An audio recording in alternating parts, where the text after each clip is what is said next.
If you feel like you're tired every day and you don't know why, you've tried a lot of different things, you really cannot figure out why you're so tired, there's a good chance you are a major overthinker. Whenever you overthink everything going on around you, you're constantly putting energy into the thing you're thinking about. It's called thought energy. The things you're thinking about take energy, mental energy, and whenever you have multiple different things you're constantly thinking about, worrying about, it takes a lot of your energy that you have throughout the day. Let's say you have an energy meter, like in a video game, of 100%. And throughout the day, you use up that 100% as the day goes on with different things.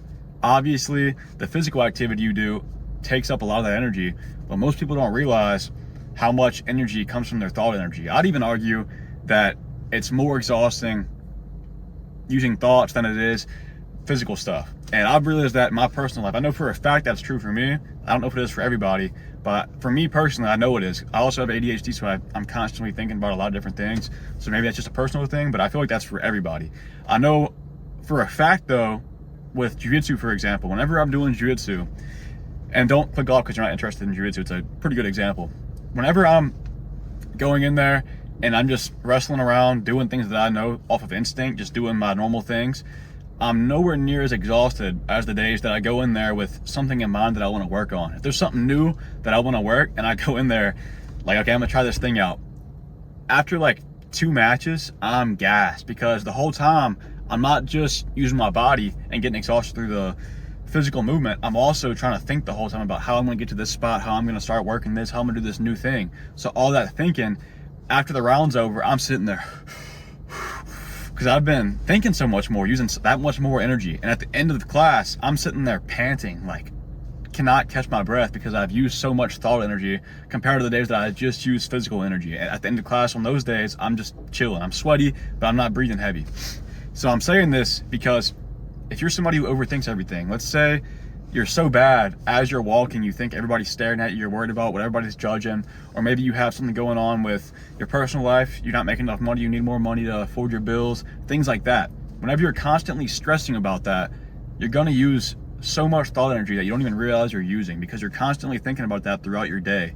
And the more intense the emotion is, the more energy you're using. At least that's my belief. I don't know how true that is, but that's my belief because the more intense it is, obviously the more energy you're putting into it. If you're super stressed, you're gonna be sitting there like, oh my God, like you're gonna be rambling in your head and going on and on about the thing that's happening. Same with if you're really angry. Whenever you're angry, you're putting so much energy into the thought of why you're angry. Like if I'm driving, for example, and somebody pulls out in front of me, I'm sitting there yelling at them like, this dumbass just pulled out in front of me, and I'm sitting there yelling to myself. Obviously, I'm in my head like freaking out. I'm also using physical energy too on top of that, but that's just more extreme emotions.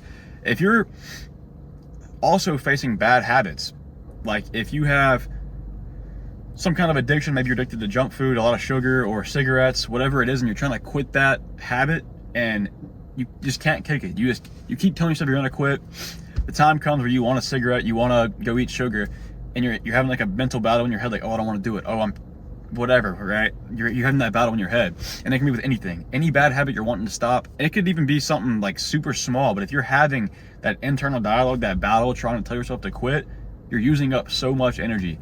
And I've read about this whole thing too, and the person, I don't know his name exactly, but the person who talks about it calls them pendulums. The things you get caught up in and that sap energy from you that you don't even realize, he calls them pendulums because you don't realize the thing is taking that thought energy from you. And if you think about a pendulum, it's going back and forth, back and forth. And we'll use sugar, for example, because that's something that I always use in my videos as an example, because that's something that I've struggled with for a long time. And so let's say I cave in to wanting that sugar.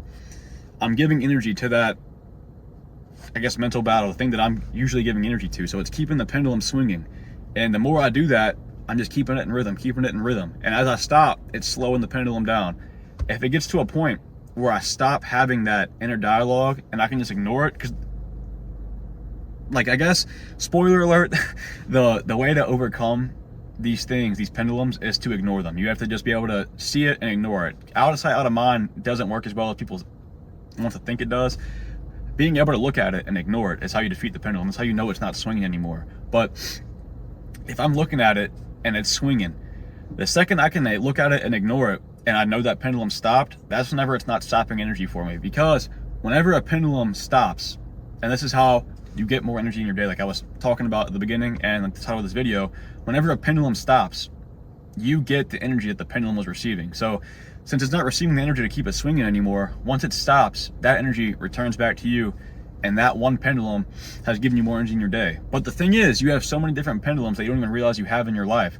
So if you can defeat them one at a time, the more you defeat and the more you stop giving into that thing, that emotion, that habit, whatever it is, the more energy you get back to yourself to use whatever you want to in your day. And that energy bar gets higher. You're not putting as much into other things, random things.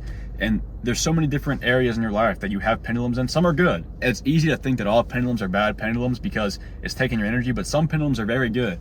For me, I love doing jiu-jitsu, and that has a lot of my energy from it. The whole day I'm thinking about jiu-jitsu. I'm giving it thought energy, and then I come here and give it physical energy. But to me, that's a good pendulum.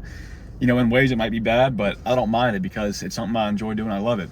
But say work, for example, if you hate your job and you're constantly thinking about how much you hate your job, you want to quit your job, you're giving it energy every time you think about it.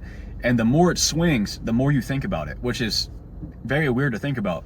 But if you are constantly thinking about the thing you hate or constantly thinking about the thing you're addicted to, you're giving that pendulum more energy to keep swinging, and it's taking more energy from you. So you have to understand when you are giving into the pendulum and try to get yourself to quit, because that's the only way to be able to get to the stage where you can't ignore it. So as the day goes on, you realize, we'll use a bad job you hate, for example. If I'm sitting there thinking about how much I hate the job, how much I want to quit and look for a new job, instead of thinking about that, first of all, I could actually go and look for a new job. But the thought that I'm having, if I'm sitting there thinking about it, I know I'm not going to act on it. I'm just sitting there thinking about, man, this job sucks, man, I can't wait to get off, man, I can't wait to do all this, to do all that, right? The more I'm thinking about that, it's just tapping more energy. So you got to catch yourself while you're thinking it. And a good way to get better about that is through meditation. I know it sucks. People don't want to meditate, and it sounds goofy. It sounds like something you don't want to do, but it actually goes so far in catching your inner dialogue, because whenever you're somebody who does not meditate or does not have the skill to be able to become present, you don't catch the thoughts that you're having. But if you can catch yourself having those thoughts, that's whenever you can stop giving energy to the pendulum, because you catch yourself like, oh, I'm thinking very negatively about my job right now. Let me stop and get out of giving this energy. So the pendulum starts swaying a little bit less, and then it gets to a point where it just stops swaying, and you get that energy back to yourself, and your just days, you feel so much more energetic and happy, because first of all, you're not having the negative thoughts anymore. So obviously you're gonna be more happy, but when you have more energy, everything's more enjoyable. And I will stand by that forever. The things you love, if you have more energy while you're doing it, you're gonna love it even more. The things you hate, if you have more energy while you're doing it, you're not gonna hate it as much. So you benefit either way. So the real thing here is you want to catch yourself when you're giving energy to these things, and it's all from your thoughts. And that's why I say it takes up more energy than your physical energy. You don't need to worry about how much you're moving throughout the day. You can have a super strenuous job, but if you can stop thinking as much, you're going to feel so much more energetic. So catch all the things you're doing. Some are good, again, so you can ignore those if you want to, but the ones that are bad, there's going to be so many. So you don't have to catch them all, but catch a few and work on those few. And then you can just keep taking out more and more and more and more. And you get to this point where you have so much energy because you kept halting those pendulums and you received that energy back. A lot of it, like I said earlier, is from emotion too. So if you can catch yourself when you're having like really big emotional fits or even small ones, the more you can catch yourself having these emotional reactions and calm yourself down and just be present and live, the more energy you're going to have. So keep this idea of pendulums in mind when you're going about your day, and I promise, like a weekend, you'll be surprised how much better you feel energy-wise and just positivity, whatever, just your mental health in general.